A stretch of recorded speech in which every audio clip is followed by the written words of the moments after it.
আসসালামু আলাইকুম গাইস, কেমন আছেন সবাই? আশা করি ভালো আছেন। আলহামদুলিল্লাহ, আমিও ভালো আছি। আজকে আপনাদের সাথে শেয়ার করব মজাদার একটি মাছের ভর্তার রেসিপি। আমি যে কো- আমি যে কোনো ভর্তা খেতে পছন্দ করি। গরম ভাতের সাথে একটু ঝাল ঝাল যে কোনো ভর্তা, সবজি দিয়ে, মাছ দিয়ে অনেক ভালো লাগে আমার। মাছটাকে লাল লাল করে অল্প তেলে ভেজে নিলাম। এই মাছটাকে আমাদের এই মাছটাকে আমাদের আঞ্চলিক ভাষায় লাটি মাছ বলে। আপনাদের এলাকায় কার এলাকায় কোন নামে পরিচিত জানাবেন। বইয়ের ভাষায় তো টাকি মাছ বলে। এই তো মরিচগুলো ভেজে নিতেছি লাল লাল করে।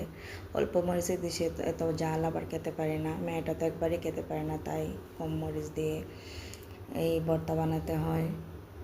তো লাল লাল করে মরিচটা ভেজে নিলাম। মাছের কাঁটাটা আমি বেছে নিয়েছিলাম, আগেই তুলে ফেলে দিয়েছিলাম। এখন মরিচগুলো আমি গুঁড়ো গুঁড়ো করে মাখিয়ে নিচ্ছি।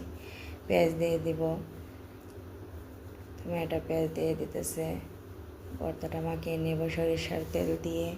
সরিষার তেল ছাড়া তো কোনো ভর্তা পাওয়াই যায় না, তো সরিষার তেল দিয়ে দিতেছি। ভর্তা বানানোর পরে গরম ভাতের সাথে খেয়ে ফেলবো, অনেক মজা। আপনারাও বানিয়ে খাবেন, খুব টেস্ট হয় ভর্তাগুলো। ধনিয়া পাতা ছিল না, তাই দিতে পারিনি। ধনিয়া পাতা দিলে আরও বেশি টেস্ট বেড়ে যায়।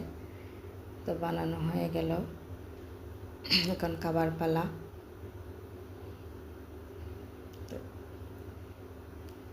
এই তো বানানো শেষ। ভালো থাকবেন, আল্লাহ হাফেজ।